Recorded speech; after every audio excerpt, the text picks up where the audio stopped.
Brothers and sisters of toil, you have been told that when you sell your labor, you sell only your time. You have been told that wages are fair exchange, that contracts are freedom, that opportunity is justice. But I ask you, if you are paid for your hours, why do you go home exhausted in your spirit? If you are free, why does necessity command your every breath? If this is equality, why does wealth rise in towers while the worker sinks into fatigue? The greatest deception of modern society is not that you sell your labor, it is that you have been convinced this is natural. Under capitalism, as I laid bare in Capital, labor is not merely an activity, it becomes a commodity. The worker, separated from the means of production, has nothing to sell but his labor power. And in selling that labor power, he does not simply part with motion of muscle or calculation of mind. He parts with his life energy. He parts with his creative force. He parts with the very substance that makes him human. The real cost of selling your labor is selling your energy, your living essence, so that another may accumulate dead capital. Consider what occurs in the factory, the office, the warehouse, the field. The worker enters with vitality, with imagination, with strength. The machinery does not breathe, the tools do not dream.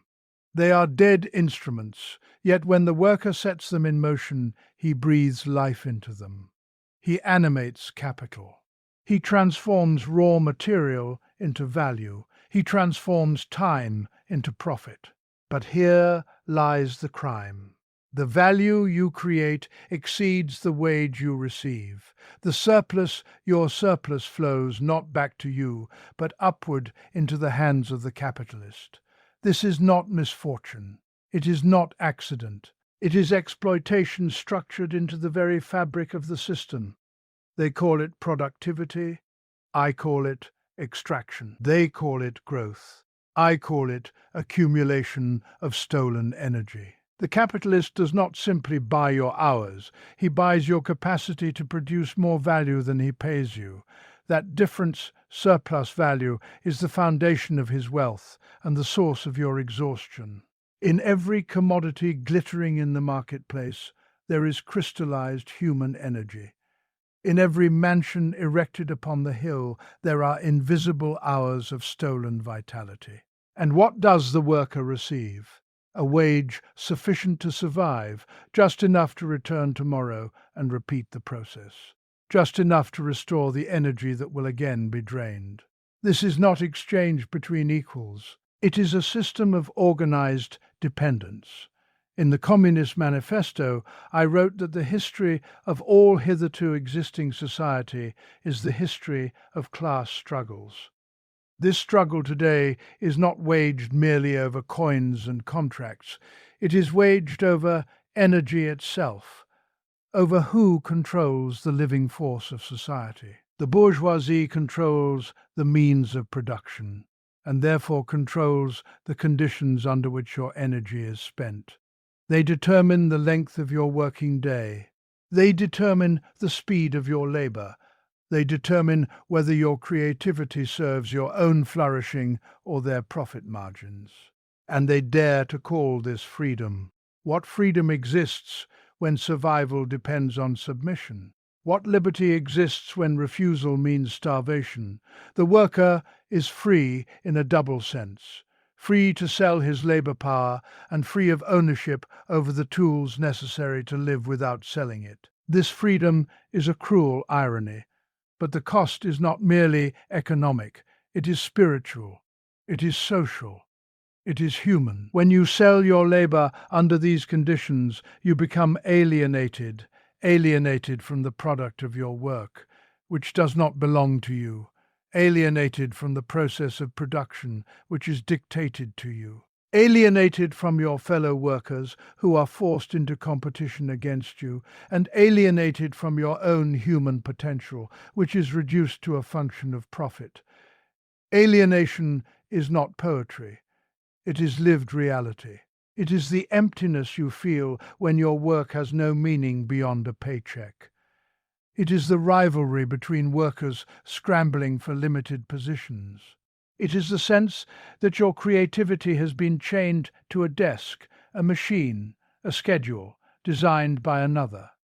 The system drains your energy not only to produce commodities, but to reproduce itself. It teaches you to measure your worth in wages.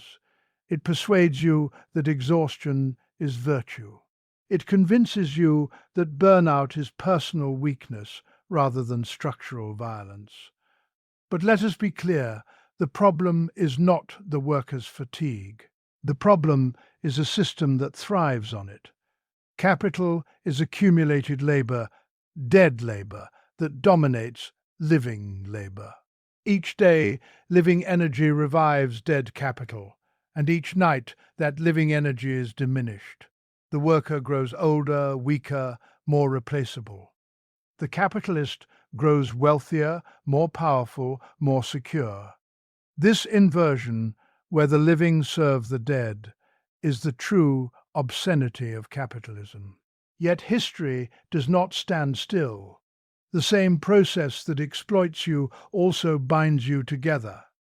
In factories, in offices, in gig platforms, in digital networks, the working class grows. You are brought into common conditions, common struggles. Capital centralizes production. It gathers workers into collective spaces. It disciplines you under uniform conditions. And in doing so, it creates the very force capable of overthrowing it. The proletariat is not merely a victim. It is a historical agent. You must recognize that your energy, combined with the energy of millions, is the true engine of society. Without your labor, no machine turns. Without your creativity, no innovation arises. Without your cooperation, no system functions. The power of the ruling class lies not in inherent superiority, but in ownership. And ownership is a social arrangement, one that can be transformed.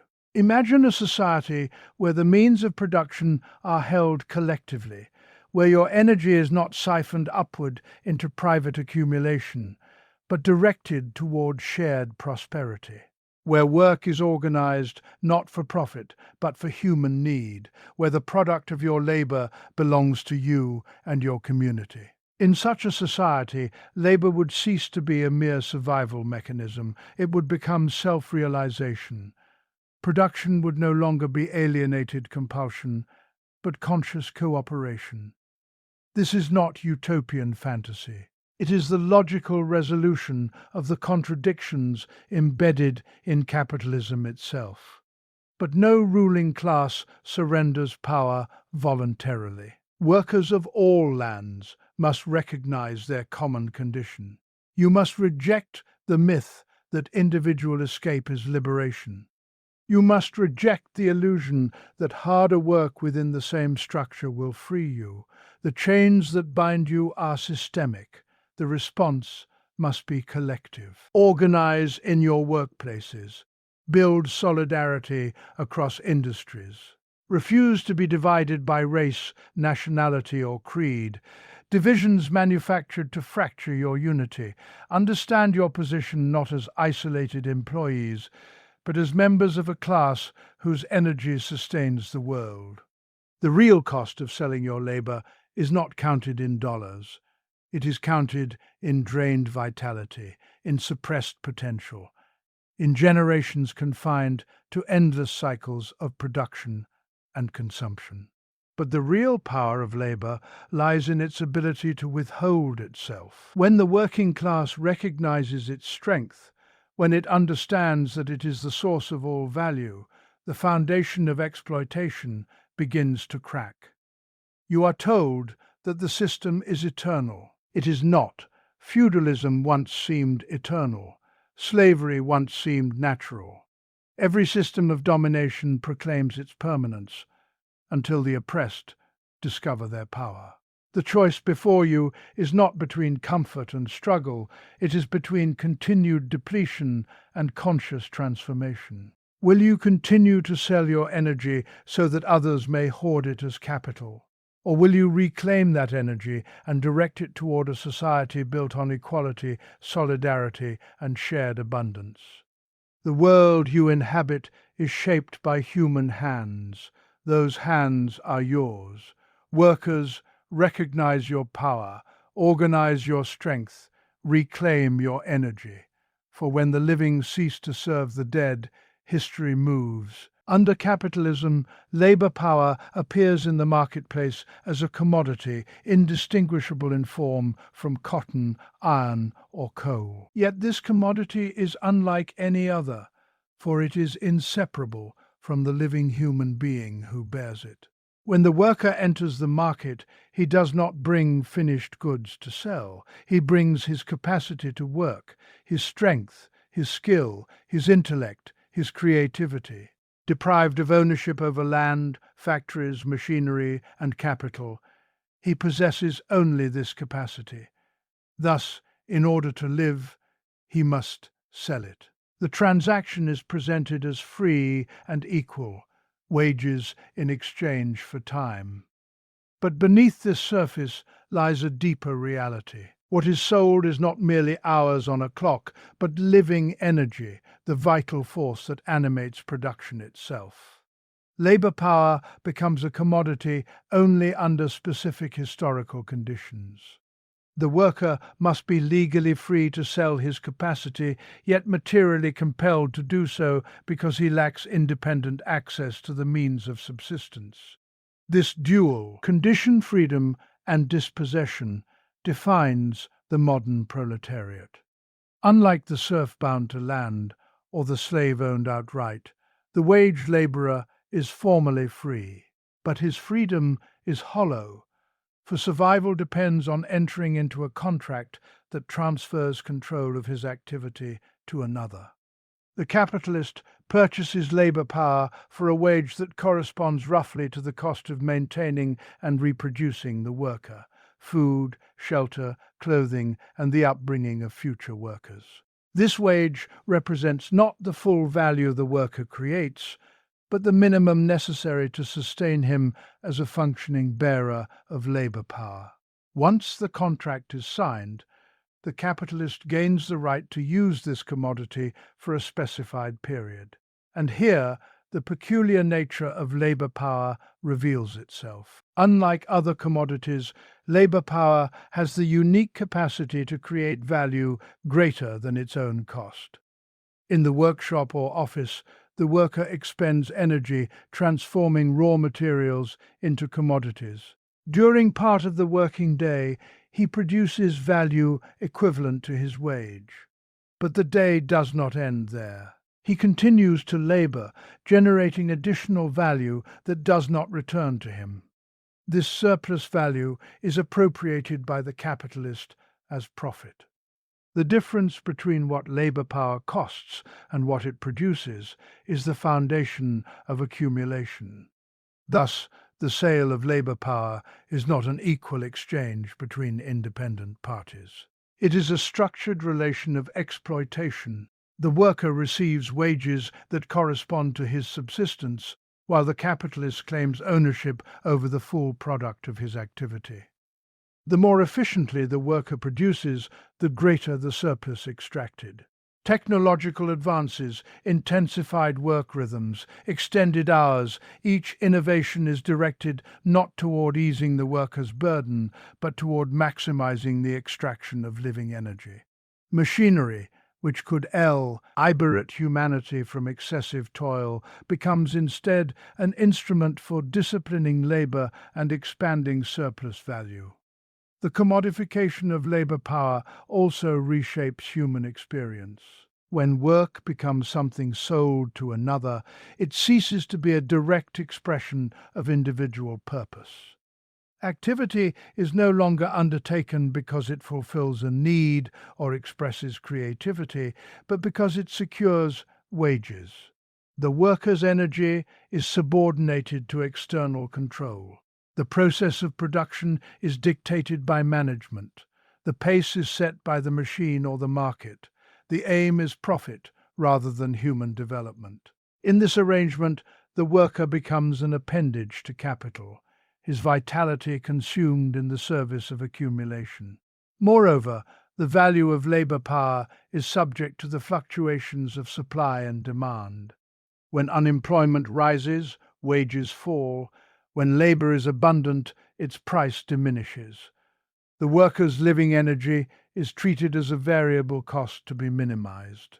Entire populations can be displaced, replaced, or rendered redundant according to the imperatives of profitability.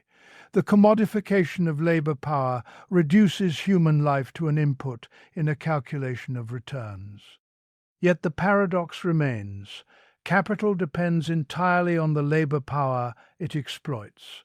Without living energy, machinery stands idle, and raw materials remain inert. The worker, though dispossessed, is the sole source of new value. This contradiction defines the tension at the heart of capitalism. The system seeks to extract as much energy as possible while paying as little as necessary. In doing so, it undermines the very foundation upon which it rests, the vitality and cooperation of the working class. To understand labor power as a commodity is to grasp the central mechanism of capitalist production. It reveals that exploitation does not arise from individual greed or moral failure, but from the structural logic of wage labor itself. As long as labor power is bought and sold, as long as human energy is subordinated to private accumulation, the worker's life activity will serve ends external to his own fulfillment.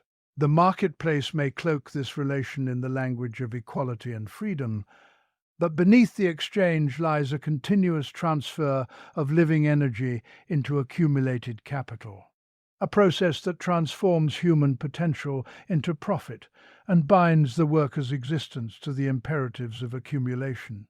Under capitalism, profit does not arise from clever buying and selling, nor from the simple circulation of commodities. If equivalents are exchanged in the marketplace, no surplus can magically appear from the act of exchange itself. The secret of profit must therefore lie elsewhere, within production. It is in the hidden abode of production, beyond the marketplace's appearance of equality, that the true mechanism of exploitation is revealed. There we discover that surplus value, the source of capitalist profit, emerge from the difference between what the worker is paid in wages and the value the worker creates through labor. The capitalist purchases labor power at its value, which is determined by the socially necessary labor time required to produce and reproduce it. In practical terms, this means the wage reflects the cost of food, shelter, clothing, education, and other necessities required to sustain the worker and ensure the continuation of the labor force. The wage, then, corresponds not to the total value the worker will create, but to the value of maintaining the worker's capacity to labor. This distinction is decisive. For once labor power is put to use in the production process, it possesses a unique property. It can generate value greater than its own cost. Consider the working day. A portion of it is devoted to producing value equivalent to the worker's wage. If, for example, the value of daily subsistence corresponds to 4 hours of labor, then in 4 hours the worker has effectively reproduced the value of his wage. Yet the working day does not conclude at that point. The worker continues to labor for additional hours, creating new value that exceeds the cost of his own maintenance. These additional hours constitute surplus labor time, and the value produced during them is surplus value. It is appropriated by the capitalist without equivalent exchange. This surplus value is not the result of deception in trade. It is embedded in the wage-labor relationship itself. The capitalist owns the means of production, factories, machinery, raw materials, and therefore owns the product created within them. The worker, having sold labor power for a fixed wage, has no claim over the additional value produced beyond that wage. The extraction of surplus value is thus legalized and normalized through property relations. Exploitation becomes not an aberration, but a structural necessity. The drive to increase surplus value shapes the entire organization of capitalist production. There are two principal methods by which it is expanded. The first is the extension of the working day, what may be called absolute surplus value. By lengthening the hours of labor beyond the time required to reproduce wages, the capitalist increases the portion of unpaid labor. Historically, this has meant relentless struggles over working hours, with capital pressing for longer days and workers resisting to preserve their health and lives. The second method is the intensification of productivity through technological innovation and organizational efficiency, relative surplus value. By reducing the amount of time necessary to produce the worker's means of subsistence, the capitalist effectively reduces the portion of the working day required to reproduce wages. If improved machinery lowers the value of essential goods, the necessary labor time shrinks and surplus labor time expands, even if the length of the working day remains constant. In this way, progress in productivity, which could liberate humanity from toil, becomes a mechanism for deepening exploitation. Competition among capitalists reinforces this dynamic. Each seeks to lower costs, raise productivity, and secure greater surplus value than rivals. Those who fail are driven out of business. The result is a system compelled to revolutionize the means of production continuously, not for the sake of human well-being, but for the relentless pursuit of profit. Workers bear the consequences: intensified labor, precarious employment, technological displacement, and cyclical crises of overproduction. Exploitation under capitalism is often obscured by the form of wages. Because payment appears to compensate labor fully, the unpaid portion of the working day is concealed. The worker experiences the wage as payment for all hours worked, rather than recognizing the division between necessary and surplus labor. This illusion fosters the belief that profit is a reward for risk, innovation, or managerial skill. Yet without surplus labor extracted from workers, no profit could exist. Capital, as accumulated value, cannot expand itself without appropriating living labor. The accumulation of surplus value enables capital to grow. A portion of profit is reinvested to purchase more machinery, hire more workers, and expand production. Thus, surplus value becomes new capital, which in turn demands further exploitation. The system feeds upon itself, expanding through the continuous conversion of unpaid labor into accumulated wealth. Meanwhile, workers remain dependent on selling labor power, reproducing the very conditions of their subordination. In this process lies the fundamental antagonism between capital and labor. The capitalist seeks to maximize surplus value, the worker seeks to secure higher wages, shorter hours, and improved conditions. What benefits one diminishes the other. This antagonism is not a matter of personal hostility, but of structural position within the mode of production. As long as surplus value is the source of profit, exploitation will remain the cornerstone of the system, shaping its institutions, its laws, and its social relations through the ongoing extraction of unpaid labor from the working class. Under capitalism, labor does not belong to the worker.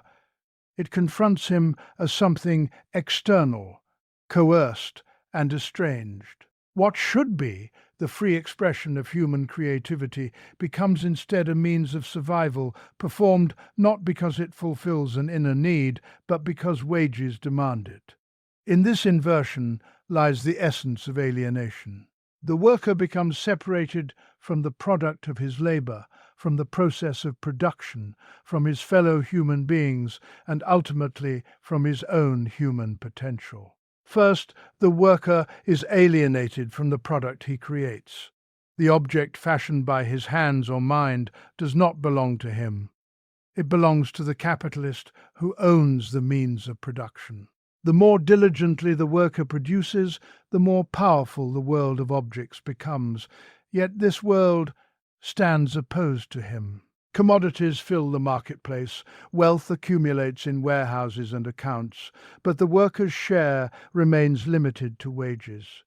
His own activity materializes into a product that confronts him as an alien power. He cannot claim it, control it, or determine its use.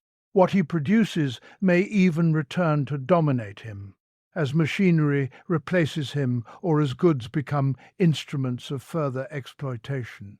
Second, the worker is alienated from the process of production itself.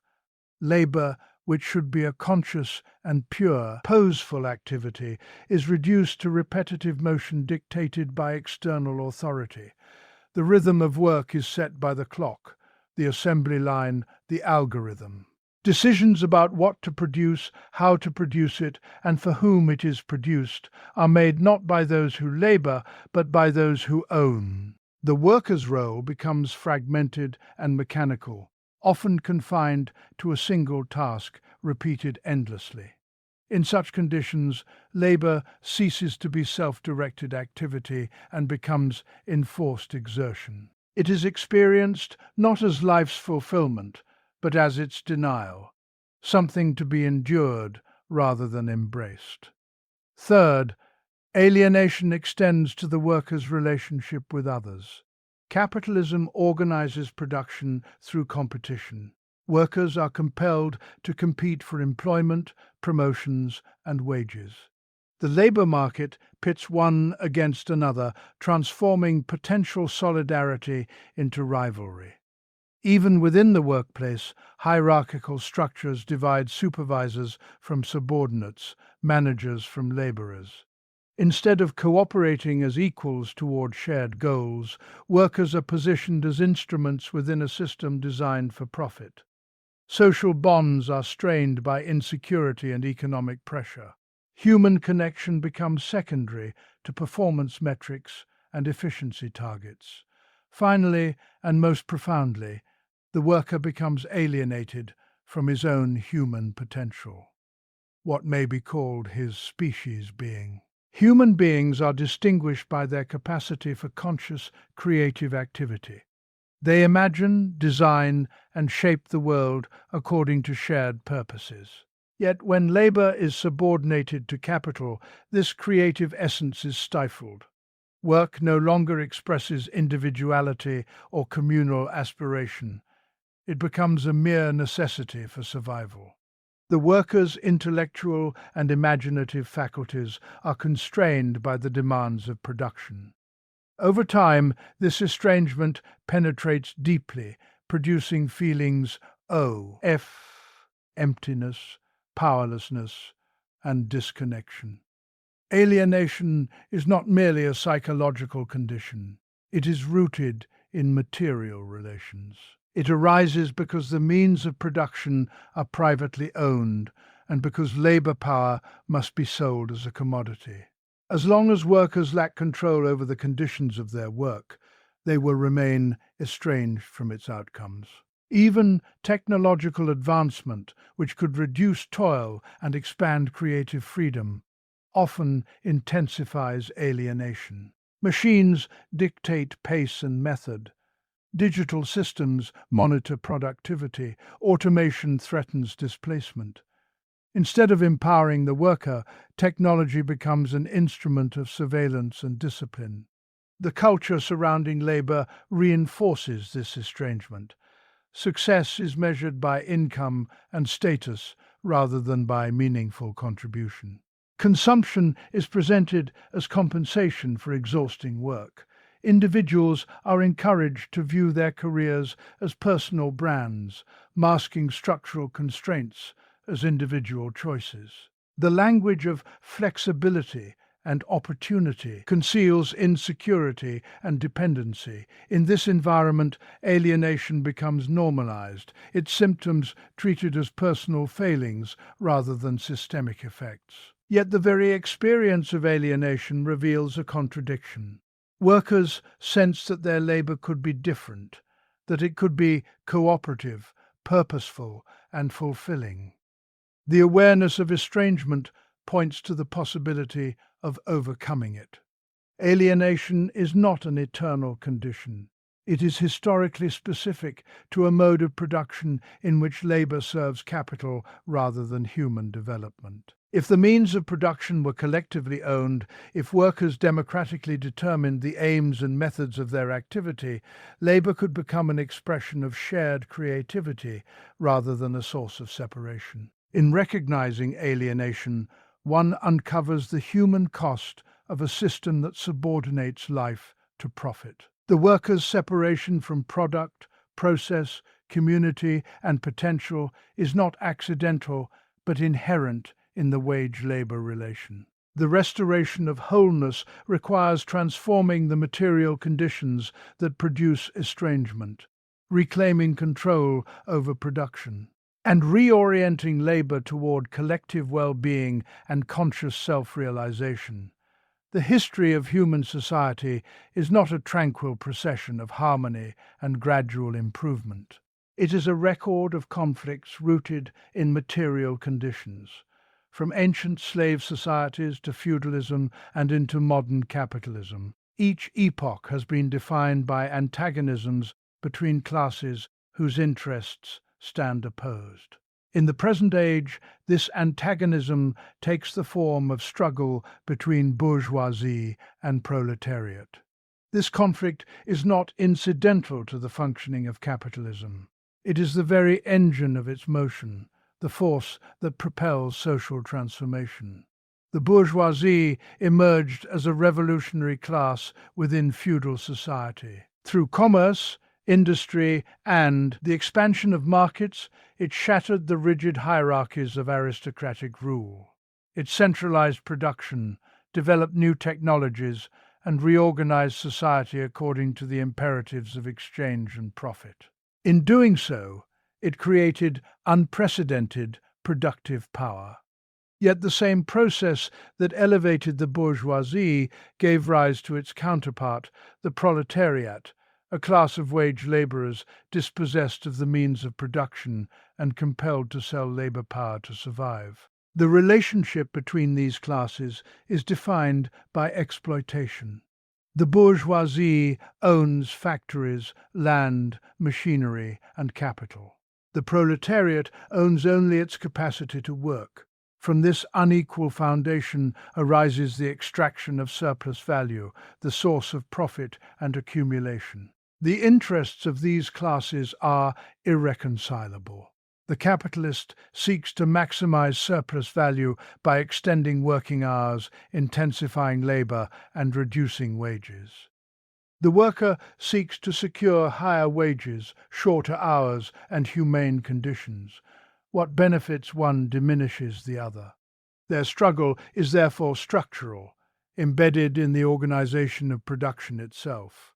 Class struggle manifests in countless forms. It appears in strikes, unionization efforts, and demands for labor legislation. It appears in political movements advocating expanded rights and social protections. It appears in ideological battles over education, media, and culture, where dominant narratives seek to legitimize existing relations of power. Even periods of apparent calm conceal underlying tensions, for exploitation persists regardless of surface stability. The absence of open revolt does not signify harmony, but the temporary containment of antagonism. Capitalism intensifies this struggle by concentrating wealth and power. Competition drives capitalists to expand production, adopt new technologies, and seek cheaper labor. Smaller enterprises are absorbed by larger ones, and economic power becomes centralized in fewer hands. Meanwhile, workers are gathered into vast workplaces and interconnected through global supply chains. This concentration does not merely enhance efficiency, it forges collective conditions that heighten awareness of shared interests. The very system that exploits the proletariat also organizes it. Economic crises further expose the instability of the system. Overproduction, falling profits, and financial speculation generate periodic disruptions that throw millions into unemployment and insecurity. These crises are not accidents. They arise from contradictions inherent in capitalist production. Goods are produced for profit rather than for need, leading to imbalances between what society can produce and what workers, constrained by wages, can consume. In such moments, the disparity between wealth and poverty becomes starkly visible, sharpening class antagonisms. The bourgeoisie, aware of these tensions, employs various means to maintain dominance. It wields political power to shape laws in its favor. It promotes ideologies that emphasize individual responsibility while obscuring structural inequality.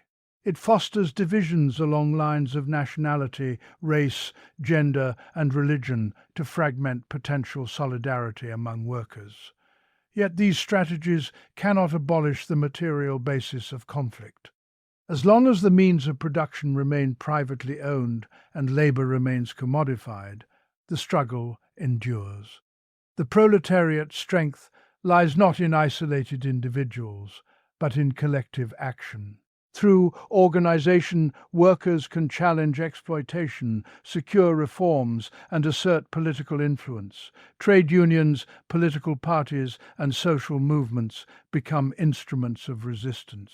However, reforms alone do not dissolve the fundamental antagonism.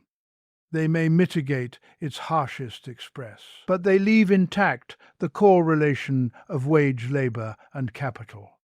The historical role of the proletariat extends beyond reform. It involves transforming the very structure of society. Class struggle thus becomes the mechanism through which new forms of social organization emerge.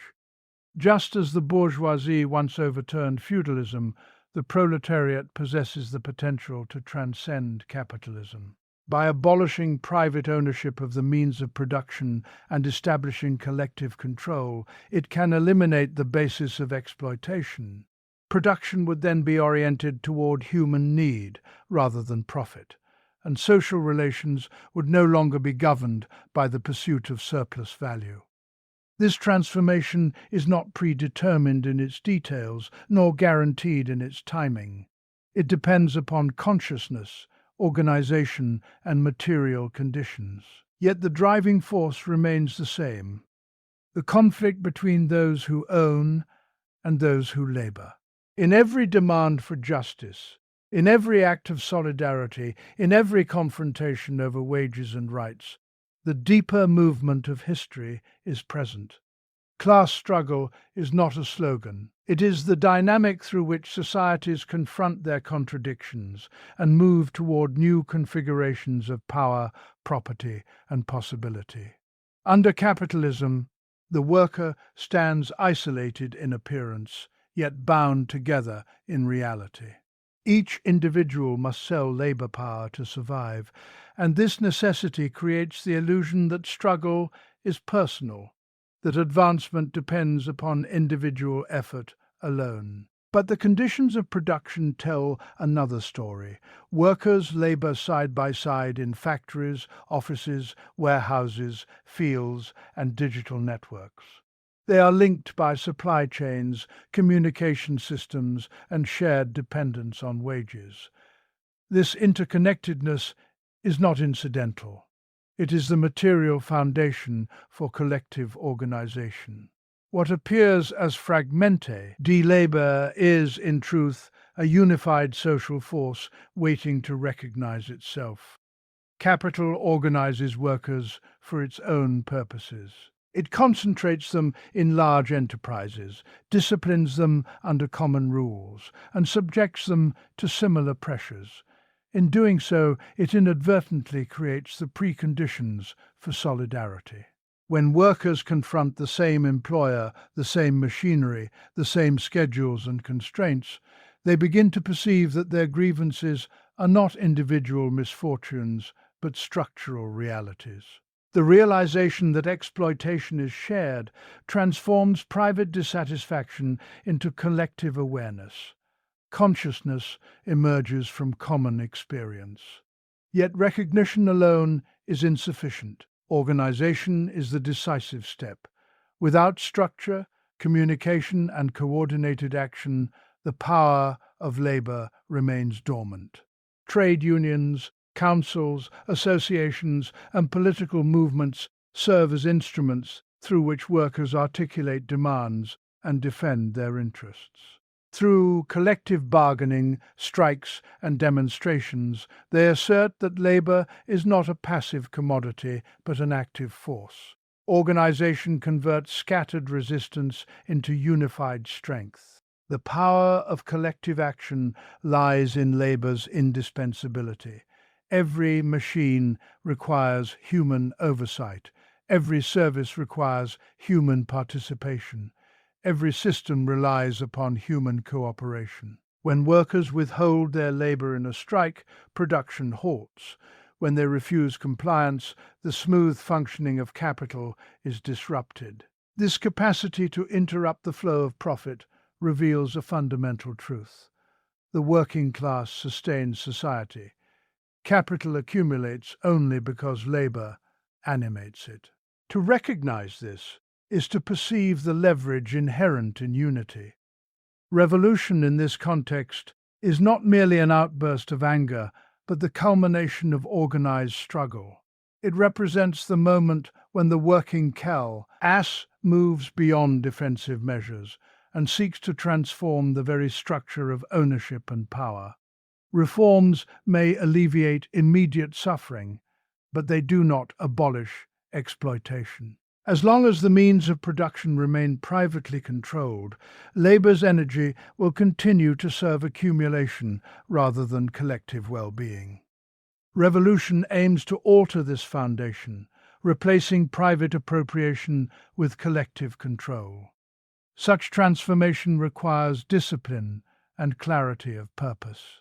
The ruling class does not relinquish privilege willingly. It commands economic resources, political institutions, and ideological apparatuses. It seeks to divide workers along lines of nationality, race, religion, and gender, fostering mistrust and competition. Collective organization must therefore overcome these divisions, recognizing that the essential divide is not cultural, but economic. Unity is forged not by erasing differences, but by aligning them within a shared struggle against exploitation. Education plays a central role in this process. Workers must understand the mechanisms of surplus value, alienation, and class power. Knowledge transforms frustration into strategy. It exposes the myths that justify inequality and reveals the historical nature of capitalist relations. When workers grasp that their condition is not eternal but produced by specific social arrangements, they gain confidence in their capacity to change it. Consciousness and organization reinforce one another, each deepening the other's impact. Revolutionary change also entails envisioning new forms of social cooperation. Collective ownership of the means of production would allow workers to direct labor toward shared needs rather than private profit. Decisions about production, distribution, and technological development would be made democratically, reflecting communal priorities. Labor would cease to be merely a means of survival and become an arena for participation and creativity. The energy once extracted for accumulation would be redirected towards social flourishing.